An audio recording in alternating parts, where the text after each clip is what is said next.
In light of what is out there in the U.S. and on the left, I think it's important to be clear on what he's saying, and actually to be clear on the importance of it. He says that the white race was invented as a ruling class social control formation. It is ruling class driven. It doesn't just emerge from psychocultural factors or things like this. This is what he's contesting, right? In response to labor solidarity. Labor solidarity. This is why the labor question is so crucial to all of this. And as we'll see later, his understanding of the proletarian nature of the European and African Americans who are laboring in that period. These are laborers, right? In the latter Civil War stages of Bacon's Rebellion, 1676 and 1677. And again, there were 10 laboring class and servile revolts in the period leading up to this. The question of how the ruling class was going to maintain social control was at the fore, right? So this is very important. And just to say, well, we're going to bring in people and enslave them, that wasn't going to work. Even though the Royal African Company gets set up in the 1670s, you just keep, ruling class just can't say, well, okay, we'll start bringing in black laborers and enslave them. Because there was turmoil at their door. They burned the Capitol. They kicked out the governor. They had to devise a means of social control, right? This is the story of the invention of the white race. So what Allen then describes is how a system of racial privileges was deliberately instituted by the late 17th, early 18th century Anglo-American bourgeoisie in order to define and establish the white race and establish a system of racial oppression. And racial oppression is different, he argues, than national oppression.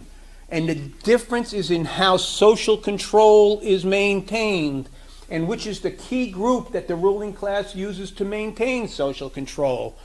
Under racial oppression, the key group is the laboring class of the oppressor group, right? The laboring people of the oppressor group. Where a national oppression, a sector of the oppressed group is promoted, you know, to help maintain social control. So, and there's different things that happen with those different systems of control, one of which, and we'll see in a second, that Harrison and all the early Afro-Caribbeans comment on, how vicious the white supremacy is here, when they come here, compared to what they knew down in the Caribbean, right? The third and crucial point that Allen makes in his work is that the consequence of this system of racial oppression and this invention of the white race was not only ruinous to the interest of African Americans, and not simply the enslaved African Americans, but free African Americans who were victimized by this racial oppression, but it was also disastrous for European American workers.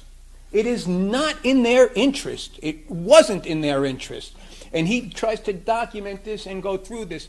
And this is qualitatively different than what you will see. And I've mentioned this several times. If you go online and go to Wikipedia and you read about white privilege, and the first statement is all white people benefit from white privilege. Well, we know the ruling class benefits and stuff, but Allen's making a much more profound argument. Allen is saying something very different, and he tries to back it up with historical fact and documentation, which is what makes his analysis all the more forceful and powerful and more appealing, I think.